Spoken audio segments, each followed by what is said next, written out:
नमस्कार, माझे नाव जान्हवी ध्रुवस तांडे. नमस्कार, माझे नाव कल्याणी चंद्रशेखर लेंडे. आम्ही इयत्ता 10वीचे विद्यार्थिनी आहोत. माझ्या प्रकल्पाचे नाव विजेशिवाय पर्यावरणपूरक भाजी साठवण यंत्रणा. आमच्या प्रकल्पाचे समस्या विधान. आज गावामध्ये आणि छोट्या बाजारांमध्ये भाजी विक्रेत्यांना एक मोठी अडचण भेडसावते.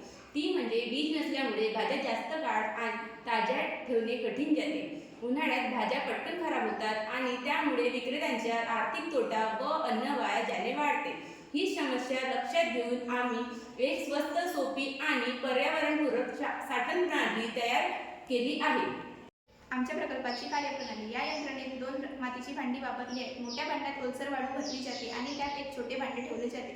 वाळूमधील ओलावा वाफेत रूपांतरित होताना उष्णता शोषून घेतो, त्यामुळे आतला भाग थंड राहतो. या प्रक्रियेमुळे भाज्या 4 ते 6 दिवस अधिक काळ ताज्या व हिरव्या राहतात. या प्रणालीमध्ये वीज लागत नाही, त्यामुळे ते ग्रामीण भागातील विक्रेत्यांसाठी अत्यंत उपयुक्त आहे. ही रचना बनवण्यासाठी माती, वाळू आणि जुने साहित्य वापरता येते, म्हणजेच ते पूर्णपणे पर्यावरणपूरक उपाय आहे. या प्रकल्पाचे उद्देश आहे अन्न वाया जाणे कमी करणे, विक्रेत्यांचे उत्पन्न वाढवणे आणि शाश्वत जीवनशैलीला प्रोत्साहन देणे. माझा विश्वास आहे की अशी साधी आणि नाविन्यपूर्ण कल्पना आपल्याला विकसित भारत 2025 च्या दिशेने एक पाऊल पुढे नेईल. धन्यवाद.